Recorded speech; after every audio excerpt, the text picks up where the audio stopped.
அன்பாளன தானத்தின் அளவுலங்களுக்கு வணக்கம் நண்பா. நாம் இந்த வீடியோவில் வந்து பார்த்திங்கன்னா தமிழக அரசுக்கிட்ட வந்து பார்த்திங்கன்னா போக்குவரத்து கழகத்தில் ஒரு அருமையான வேலை வாய்ப்பு வந்துக்குது. அது என்னென்னு பார்த்திங்கன்னா ஓட்டுநர் மற்றும் நடத்துனருக்கான பணின்னு சொல்லியிருக்காங்க.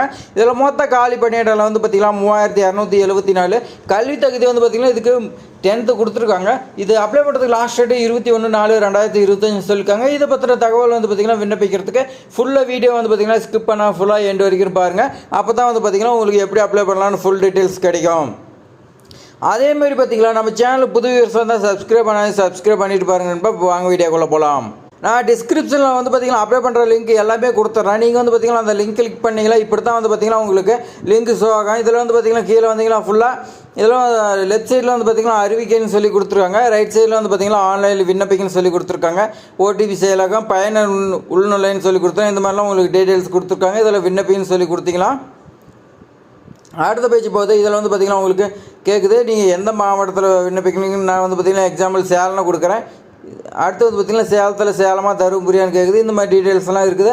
இதில் நீங்கள் வந்து பார்த்திங்கன்னா நம்ம சேனலில் அடுத்த வீடியோ வரப்போகுது, சப்ஸ்கிரைப் பண்ணி வைங்க. இப்போ வந்து பார்த்திங்கன்னா இதோட டீட்டெயில்ஸ் ஃபுல் டீட்டெயில்ஸ் நம்ம பார்க்கலாம்.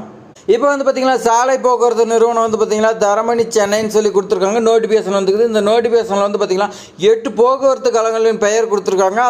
அதில் தான் வந்து பார்த்திங்கன்னா உங்களுக்கு 25 மண்டலத்தில் வந்து பார்த்திங்கன்னா உங்களுக்கு வேலை வாய்ப்பு இருக்குதுன்னு சொல்லியிருக்காங்க. அது என்னென்னு பார்த்திங்கன்னா மாநகர போக்குவரத்து கழகம் சென்னைன்னு சொல்லியிருக்காங்க. அரசு விரைவு போக்குவரத்து கழகம் சென்னை, தமிழ்நாடு அரசு போக்குவரத்து கழகம் வந்து பார்த்திங்கன்னா விழுப்புரம்னு சொல்லியிருக்காங்க. அதேமாதிரி பார்த்திங்கன்னா தமிழக அரசு போக்குவரத்து கழகம் கும்பகோணம், சேலம், கோவை, மதுரை, திருநெல்வேலி இந்த மாதிரி வந்து பார்த்திங்கன்னா உங்களுக்கு 8 போக்குவரத்து கழகத்தில் கொடுத்துருக்காங்க. இந்த பதவியின் பெயர் வந்து பார்த்திங்கன்னா ஓட்டுநருடன் நடத்தணும்னு சொல்லி கொடுத்துருக்காங்க. பணியிடம் வந்து பார்த்திங்கன்னா உங்களுக்கு மொத்தம் 3274. அது எந்தெந்த கழகத்தில் எவ்வளோன்னு சொல்லி பார்க்கலாம். மாநகர போக்குவரத்து கழகம் வந்து பார்த்திங்கன்னா சென்னையில் 364 வேகன்சியும், அரசு விரைவு போக்குவரத்து கழகத்தில் வந்து பார்த்திங்கன்னா 318 வேகன்சி சொல்லி கொடுத்துருக்காங்க. அடுத்து வந்து பார்த்திங்கன்னா உங்களுக்கு விழுப்புரம் டிஸ்ட்ரிக்டில் வந்து பார்த்திங்கன்னா உங்களுக்கு விழுப்புரத்தில் 88, வேலூரில் 50 வேகன்சி சொல்லி கொடுத்துருக்காங்க, காஞ்சிபுரத்தில் 106, கடலூரில் வந்து பார்த்திங்கன்னா 41 வேகன்சி சொல்லி கொடுத்துருக்காங்க, திருவண்ணாமலையில் 37 வேகன்சி சொல்லி கொடுத்துருக்காங்க. அடுத்து வந்து பார்த்திங்கன்னா தமிழக அரசு போக்குவரத்து கழகம் கும்பகோணம் லிமிட்டில் வந்து பார்த்திங்கன்னா உங்களுக்கு கும்பகோணத்தில் 101 வேகன்சியும், நாகப்பட்டினத்தில் வந்து பார்த்திங்கன்னா 136 வேகன்சி சொல்லி கொடுத்துருக்காங்க, திருச்சியில் வந்து பார்த்திங்கன்னா 176 வேகன்சி சொல்லி கொடுத்துருக்காங்க, காரைக்குடியில் வந்து பார்த்திங்கன்னா உங்களுக்கு 185 வேகன்சி சொல்லி கொடுத்துருக்காங்க, புதுக்கோட்டையில் 110 வேகன்சி, கரூர் டிஸ்ட்ரிக்டில் வந்து பார்த்திங்கன்னா உங்களுக்கு 48 வேகன்சி, மொத்தம் 756 வேகன்சி இருக்கிறதா சொல்லியிருக்காங்க. அடுத்து வந்து பார்த்திங்கன்னா சேலம் மண்டலத்தில் வந்து பார்த்திங்கன்னா உங்களுக்கு சேலத்தில் 382 வேகன்சி, தருமபுரியில் 104 வேகன்சி இருக்கிறதா சொல்லியிருக்காங்க. அடுத்து வந்து பார்த்திங்கன்னா கோவை போக்குவரத்து கழகத்தில் வந்து பார்த்திங்கன்னா கோவையில் வந்து பார்த்திங்கன்னா 100 வேகன்சியும், ஈரோட்டில் 119 வேகன்சியும், ஊட்டியில் 67 வேகன்சி இருக்குதா சொல்லியிருக்காங்க, திருப்பூரில் 58 வேகன்சி, மொத்தம் 344 வேகன்சி இருக்கிறதா சொல்லியிருக்காங்க. அடுத்து வந்து பார்த்திங்கன்னா மதுரை போக்குவரத்து கழக மண்டலத்தில் வந்து பார்த்திங்கன்னா மதுரையில் 190 வேகன்சியும், திண்டுக்கல்லில் 60 வேகன்சி சொல்லி கொடுத்துருக்காங்க, விருதுநகரில் வந்து பார்த்திங்கன்னா 72 வேகன்சி, மொத்தம் 322 வேகன்சி இருக்கிறதா சொல்லியிருக்காங்க. அடுத்து வந்து பார்த்திங்கன்னா திருநெல்வேலி மண்டலத்தில் உங்களுக்கு திருநெல்வேலியில் 139 வேகன்சி, நாகர்கோவிலில் வந்து பார்த்திங்கன்னா உங்களுக்கு 129 வேகன்சி இருக்கிறதா சொல்லியிருக்காங்க, தூத்துக்குடியில் 94 வேகன்சி, மொத்தம் 362 வேகன்சி சொல்லி கொடுத்துருக்காங்க. இதெல்லாம் வந்து பார்த்திங்கன்னா உங்களுக்கு இனச்சுழற்சி நிலுவையில் உள்ள காலியிடம் உட்படன்னு சொல்லியிருக்காங்க. அரசு விதிமுறைப்படி வந்து பார்த்திங்கன்னா நடத்தப்பட்டன்னு சொல்லியிருக்காங்க.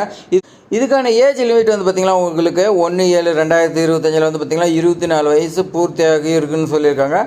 அதே மாதிரி வந்து பார்த்திங்கன்னா உங்களுக்கு அதிகபட்ச வயது வந்து பார்த்திங்கன்னா உங்களுக்கு 1/7/2025. பொது வகுப்பினர் வந்து பார்த்திங்கன்னா ஓசியில் உங்களுக்கு 40 வயதுக்கு பூர்த்தி ஆகாமல் இருக்குன்னு சொல்லியிருக்காங்க, 40 வயசுக்குள்ளே இருக்குன்னு சொல்லியிருக்காங்க. அடுத்து வந்து பார்த்திங்கன்னா உங்களுக்கு தாழ்த்தப்பட்ட வகுப்பினர் பழங்குடியினர் BC, MBC, DNC, SC, ST இவங்களுக்குலாம் வந்து பார்த்திங்கன்னா 45 இயர்ஸ் உள்ளே இருக்குன்னு சொல்லியிருக்காங்க. எக்ஸர்வீஸ் மேன் வந்து பார்த்திங்கன்னா உங்களுக்கு 50 வயசுக்கு உள்ளே இருக்குன்னு சொல்லியிருக்காங்க, அதுக்கு மேலே போகக்கூடாதுன்னு சொல்லியிருக்காங்க. இதர வகுப்பினருக்கு வந்து பார்த்திங்கன்னா உங்களுக்கு 55 வயசு இருக்குன்னு சொல்லியிருக்காங்க. அதே மாதிரி பார்த்திங்கன்னா உங்களுக்கு கல்வி தகுதி இது வந்து பார்த்திங்கன்னா 10வது பாஸ் பண்ணியிருந்தால் போதும் சொல்லியிருக்காங்க. 10வது பாஸ் பண்ணிவிட்டு நீங்கள் வந்து பார்த்திங்கன்னா தமிழில் எழுதவும் தெரியணும், உங்களுக்கு படிக்கவும் தெரியும்னு சொல்லியிருக்காங்க. அதே மாதிரி பார்த்திங்கன்னா உங்களுக்கு முக்கிய தகுதிக்கு வந்து பார்த்திங்கன்னா என்னென்னா செல்லத்தக்க கனரா வாகன ஓட்டுநர் உரிமைன்னு சொல்லியிருக்காங்க. நீங்கள் வந்து பார்த்திங்கன்னா ஓட்டுநருக்கான உரிமை எடுத்துருக்கணும்னு சொல்லியிருக்காங்க. இதுக்கு வந்து பார்த்திங்கன்னா குறைந்தபட்சம் 18 மாதம் வந்து பார்த்திங்கன்னா கனரக வாகனம் ஓட்டியதற்கான அனுபவ சான்றிதழ் கேட்குறாங்க. அதேமாதிரி பார்த்திங்கன்னா உங்களுக்கு முதலுதவி சான்றிதழ் கேட்டிருக்காங்க. பொதுப்பணி வில்லை மற்றும் செல்லத்தக்க நடத்துனர் உரிமை வந்து பார்த்திங்கன்னா உங்களுக்கு 1/1/2025 முன்னர் பெற்றதாக இருக்குன்னு சொல்லியிருக்காங்க. நடத்துனருக்கான சர்டிஃபிகேட் வந்து பார்த்திங்கன்னா உங்களுக்கு 1/1/2025 முன்னே வாங்கியிருக்குன்னு சொல்லியிருக்காங்க. உயரம் மற்றும் எடை சொல்லி கொடுத்துருக்காங்க. வந்து பார்த்திங்கன்னா குறைந்தபட்சம் 160 சென்டிமீட்டர் இருக்குன்னு சொல்லியிருக்காங்க. அதேமாதிரி பார்த்திங்கன்னா எடை வந்து பார்த்திங்கன்னா 50 கிலோவுக்கு உள்ளே இருக்குன்னு சொல்லியிருக்காங்க குறைந்தபட்சம். உடல் தகுதி வந்து பார்த்திங்கன்னா தெளிவான குறைபாடுகளற்ற கண் பார்வை இருக்குன்னு சொல்லியிருக்காங்க. ஓட்டுநருக்கு வந்து பார்த்திங்கன்னா நல்லா கிளியராக கண் பார்வை இருக்குன்னு சொல்லியிருக்காங்க. இதுக்கெல்லாம் வந்து பார்த்திங்கன்னா உங்களுக்கு மெடிக்கல் எக்ஸாமினேஷன் எல்லாமே உங்களுக்கு வைப்பாங்க. அதில் நீங்கள் பாஸ் பண்ணணும்.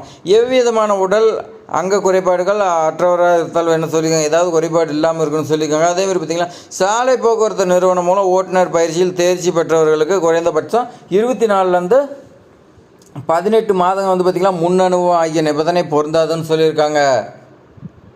அதேமாதிரி பார்த்திங்கன்னா இந்த அப்ளிகேஷன் வந்து பார்த்திங்கன்னா இதை அப்ளை பண்ணுறதுக்கு உங்களுக்கு www.arasubus.dngov.in இந்த வெப்சைட் வாயிலாக வந்து பார்த்திங்கன்னா விண்ணப்பிக்கலாம்னு சொல்லியிருக்காங்க. இதுக்கு வந்து பார்த்திங்கன்னா உங்களுக்கு அப்ளிகேஷன் ஃபீஸ் வந்து பார்த்திங்கன்னா நீங்கள் எஸ்சி எஸ்டி பிரிவினருக்கு 590 சொல்லியிருக்காங்க. ப்ளஸ் வந்து பார்த்திங்கன்னா 18% ஜிஎஸ்டி உட்பட எல்லாமே சேர்த்து வந்து பார்த்திங்கன்னா உங்களுக்கு 590 சொல்லியிருக்காங்க.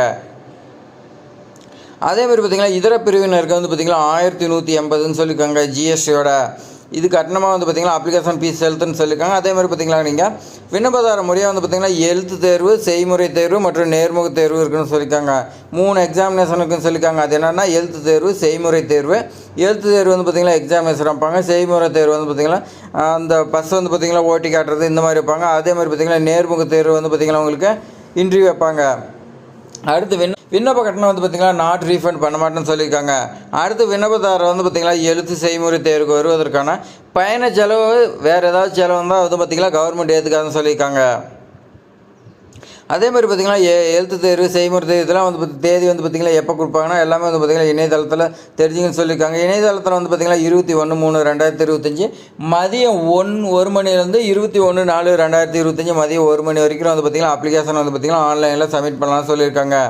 அதேமாதிரி பார்த்திங்கன்னா இதர விவரங்கள் வந்து பார்த்திங்கன்னா போக்குவரத்து கழக பொதுப்பணி அவங்க வந்து பார்த்திங்கன்னா அரசு விதிகளுக்கு உட்பட்டு வந்து பார்த்திங்கன்னா விண்ணப்பம் வந்து பார்த்திங்கன்னா எவ்வித அறிவிப்புமின்றி நிராகரிக்க போக்குவரத்து கழகத்துக்கு அதிகாரம் ஒன்று சொல்லியிருக்காங்க. ஏதாவது நீங்கள் தப்பான தகவல் கொடுத்துருந்தீங்களா உங்களை வந்து பார்த்திங்கன்னா எப்போ வேணாலும் வந்து பார்த்திங்கன்னா நிராகரிக்குன்னு சொல்லியிருக்காங்க.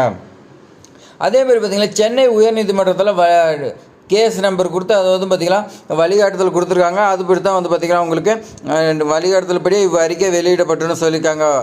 அதேமாதிரி தேர்வு அனுமதி சீட்டை வந்து பார்த்திங்கன்னா பதிவிறக்கம் மற்றும் தேர்வு நடைபெறும் இடம் வந்து பார்த்திங்கன்னா இந்த arasubus.com இந்த வெப்சைட்டில் வந்து பார்த்திங்கன்னா உங்களுக்கு எப்போ வேணாலும் பதிவிடப்படும். நீங்கள் வந்து பார்த்திங்கன்னா அவ்வப்போது பார்த்துக்கணும்னு சொல்லியிருக்காங்க. அவ்வளோதான் வந்து பார்த்திங்கன்னா இந்த ஜாபில் வந்து பார்த்திங்கன்னா எப்படி அப்ளை பண்ணலாம், என்னென்ன டீட்டெயில்ஸ் எல்லாமே உங்களுக்கு தெரியும். அப்படி வந்து பார்த்திங்கன்னா உங்களுக்கு தெரியலனா நான் டிஸ்கிரிப்ஷனில் நோட்டிஃபிகேஷனும் கொடுக்குறேன். அதேமாதிரி வந்து பார்த்திங்கன்னா உங்களுக்கு அப்ளை பண்ணுறதுக்கு லிங்க் எல்லாமே கொடுக்குறேன். நீங்கள் வந்து பாருங்கள், ஏதாவது டவுட்னா வந்து பார்த்திங்கன்னா கமெண்ட்டில் பண்ணுங்கள். நான் வந்து பார்த்திங்கன்னா உங்களுக்கு எக்ஸ்பிளைன் பண்ணுறேன். அதேமாதிரி பார்த்திங்கன்னா இது மாதிரி பயனுள்ள தகவல் வந்து பார்த்திங்கன்னா நம்ம சேனல் தொடர்ந்து பார்ப்பதுக்கு சப்ஸ்கிரைப் பண்ணலாம், சப்ஸ்கிரைப் பண்ணுவீங்க. இந்த வீடியோ பிடிச்சிருந்தா உங்கள் ஃப்ரெண்ட்ஸுக்கு எல்லாத்துக்குமே ஷேர் பண்ணி விடுங்க. தேங்க்ஸ் ஃபார் வாட்சிங்.